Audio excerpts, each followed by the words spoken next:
మన ప్రభువును రక్షకుడైన యేసుక్రీస్తు వారికి మహిమ కలుగును గాక.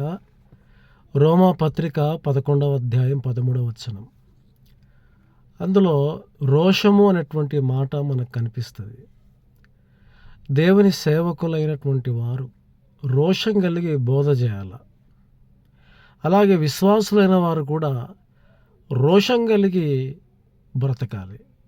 సేవకులు, విశ్వాసులు, సంఘములో ఉన్నటువంటి ప్రతి ఒక్కరూ కూడా రోషము కలిగి మాట్లాడడం మంచిది. ఈ రోజున సేవకులు కానీ విశ్వాసులు కానీ రోషము లేని బ్రతుకుతూ ఉన్నారు.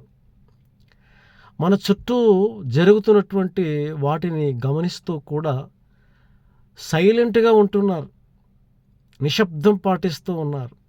మరి ఏమైనా విస్ఫోటం పుట్టిస్తారో తెలియదు కానీ ఎన్ని గొడవలు, అల్లర్లు రాష్ట్రములో, సంఘాల్లో జరుగుతున్న దేవుని దాసులకు ఎందుకో రోషం పుడతలేదు. విశ్వాసులకు ఏమంటాం? పాపం వాళ్ళని అన్నిక వీల్లేదు. కాబట్టి దేవుని సేవ కూడా రోషం కలిగి దేవుని పని చేయాలి. రాజుల గ్రంథములో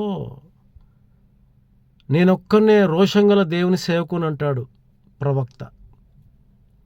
అప్పుడు ప్రభు అంటాడు, నువ్వు ఒక్కని కాదరా నాయన, ఇంకా నాకు 50 మంది ఉన్నారు, 50 మంది ఉన్నారు, లేదా కొన్ని వందల మంది, కొన్ని వేల మంది ఉన్నారు అన్నట్లు అక్కడ మనం అర్థం చేసుకోవచ్చు.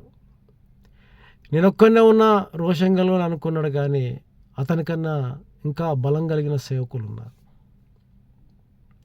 కాబట్టి అంత దినాల్లో దయచేసి దేవుని దాసులారా, ప్రసంగం చేయడం పెద్ద గొప్ప సంగతి కాదు. ప్రసంగానికి తగ్గ బ్రతకడం చాలా కష్టం. అట్లా బ్రతుకుదాం, రోషం కలిగిన సేవకుడు అనిపించుకుందాం, ప్రభు పనిని కొనసాగించుదాం. వందనాలు.